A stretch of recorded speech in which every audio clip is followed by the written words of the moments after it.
Hey guys, welcome to the RZ channel, and today I got my hands on the RG353P made by ANBERNIC.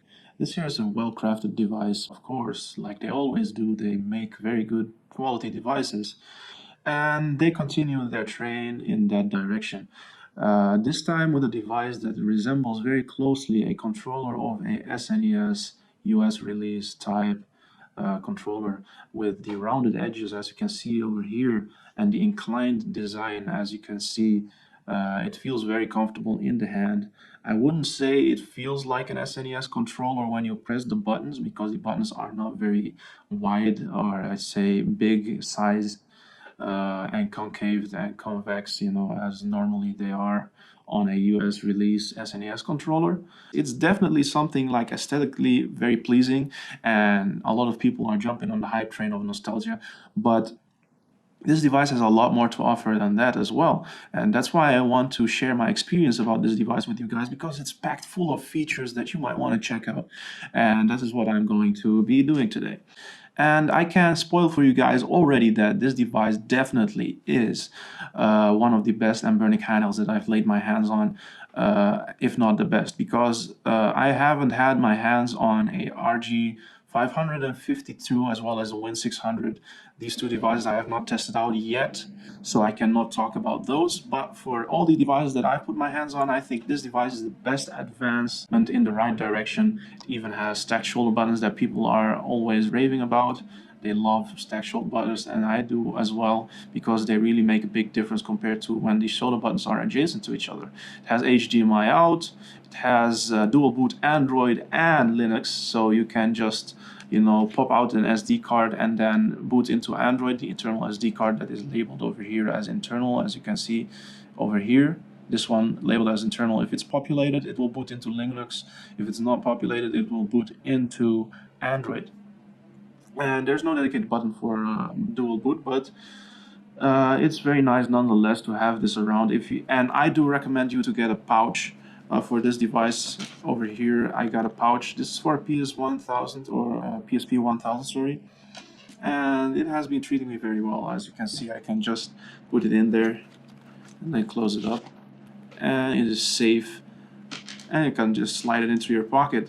Of course, still the build of this device is very low profile. You can put it into your pocket and it will fit in as snugly, and it's not that humongous of a device as some people make it out to be, but it's a little bit smaller than RG503 in terms of width. This device has a gorgeous display. It's not an OLED display, of course, but its display is very gorgeous nonetheless, and it is touchscreen, if I may say so. This device has some features that other ANBERNIC devices mostly don't have, because this dual boot thing makes it very, very good for people who are maybe find the Linux experience daunting, I would say, when you flash custom firmwares, which are available for this device.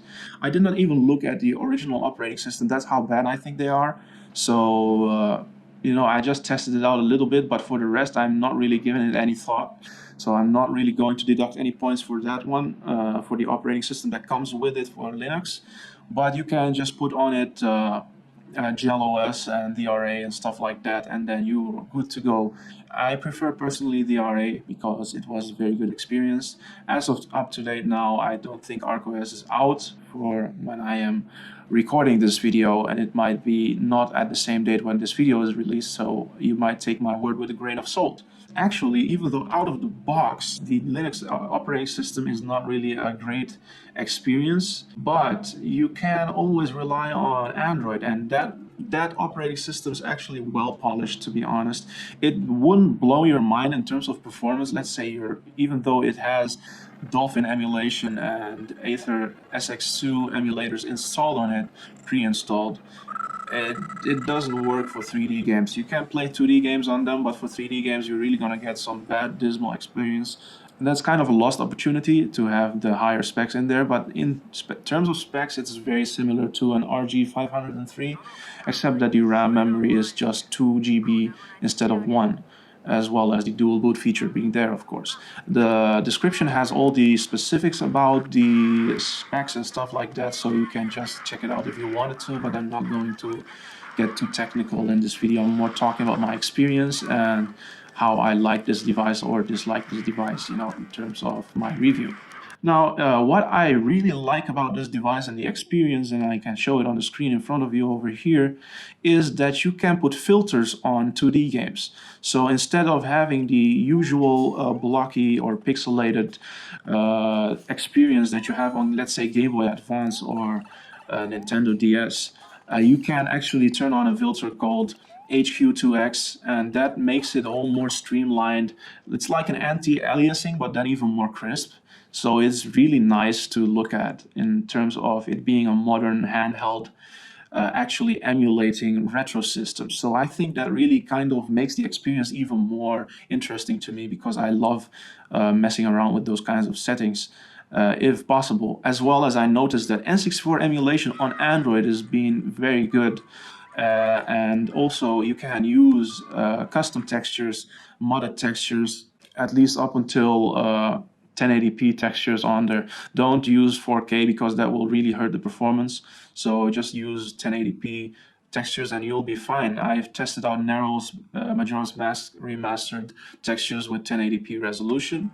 It's just as simple as following a tutorial on how to do that, and then you'll be able to do that on your own, and then mess around with these settings a little bit to be more suitable for this device, because not every emulator comes with the best settings out of the box.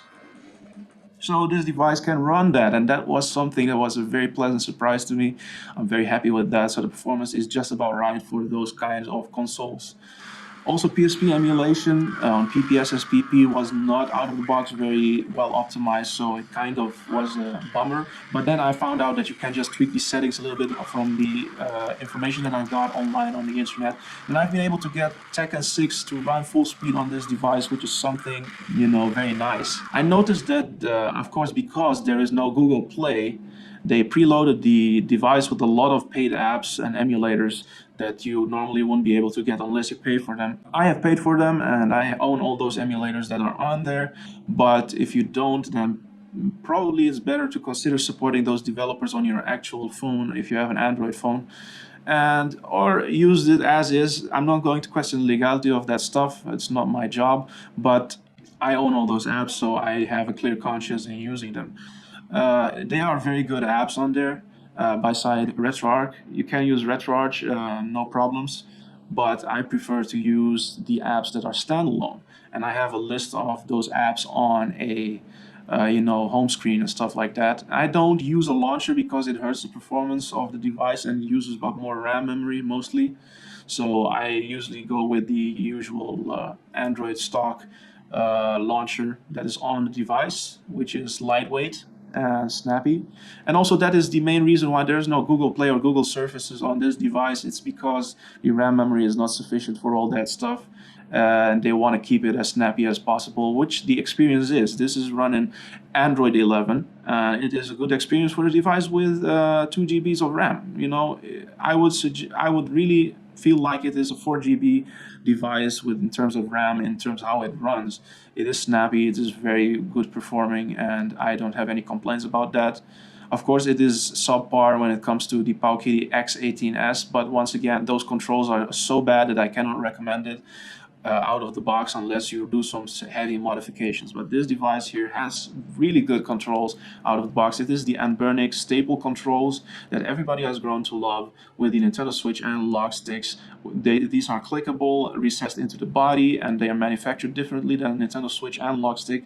And the buttons, they are just the right amount of everything, I would say. The best things that you want in this world in terms of buttons are available on this device from ANBERNIC. And the D-pad is very good for fighter games as well. Shoulder buttons feel good, but they pivot at, in the terms of the trigger buttons, they pivot at the edges over here where I put my index finger, and not at the the top edge of the trigger.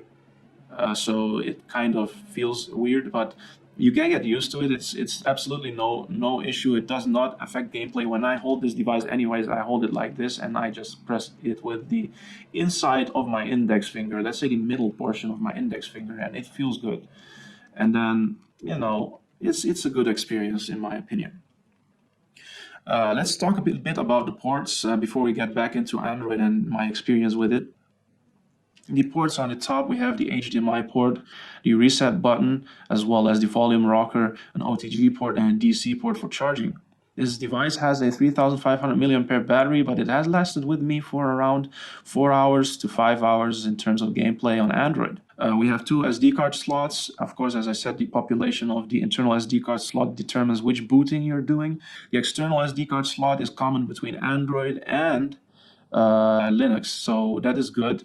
So you can use those for ROMs on both of the operating systems, as well as it has an internal eMMC memory for Android. It is 32 GBs and already populated with Android shenanigans, so you will not get the full 32 GB on there.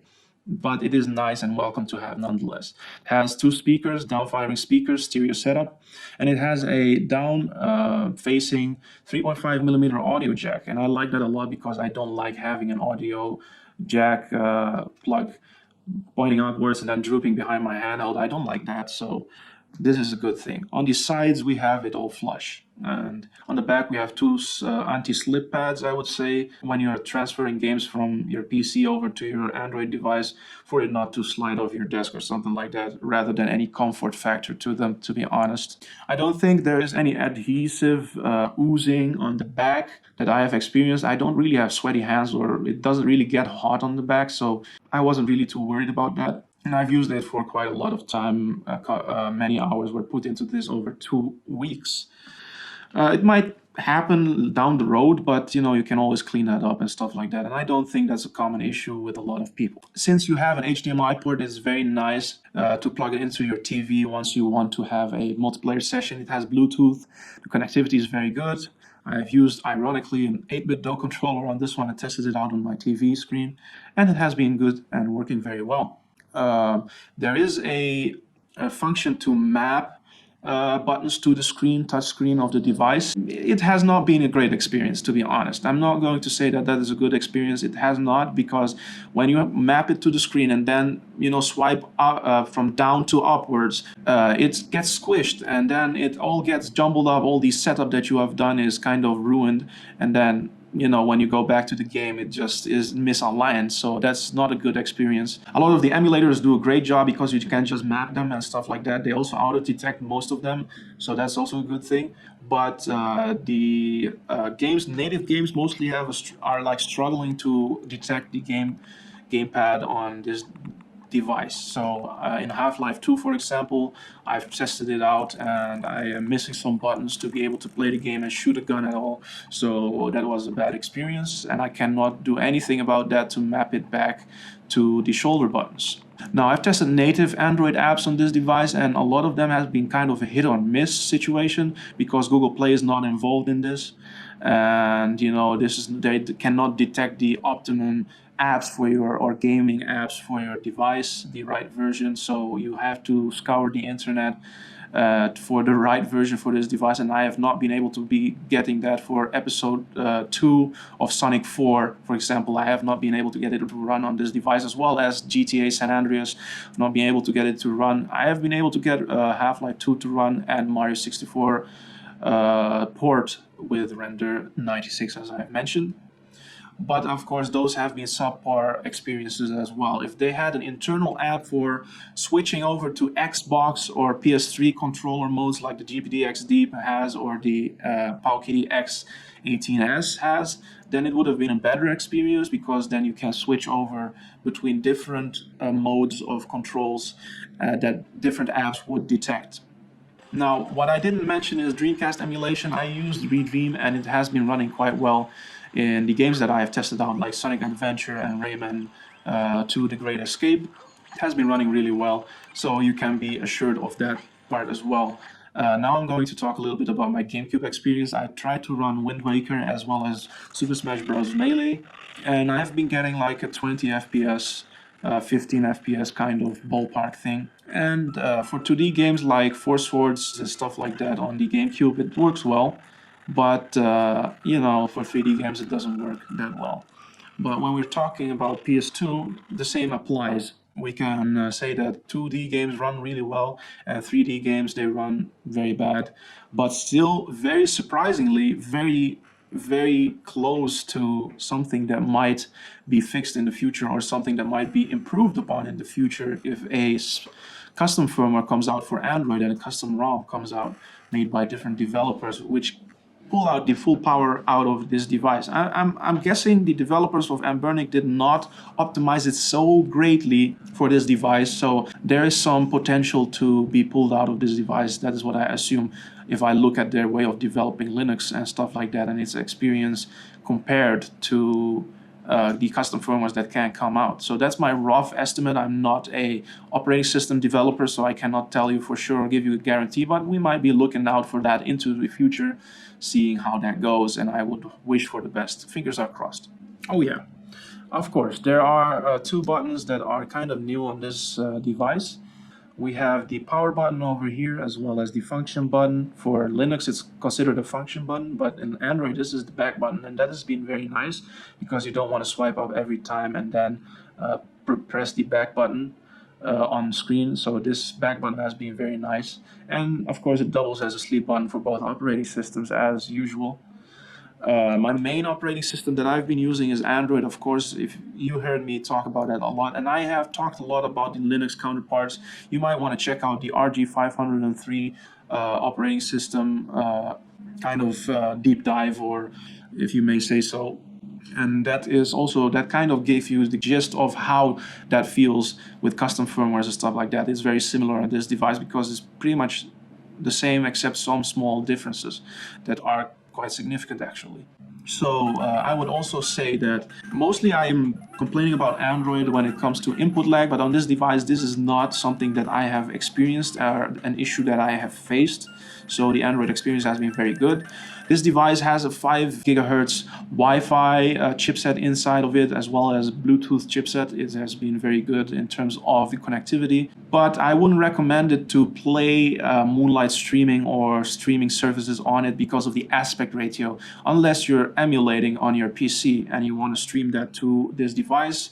But other than that, I would say you might be better off if you're only looking for it to use it as a Moonlight streaming device with an RG503 with the right operating system, of course.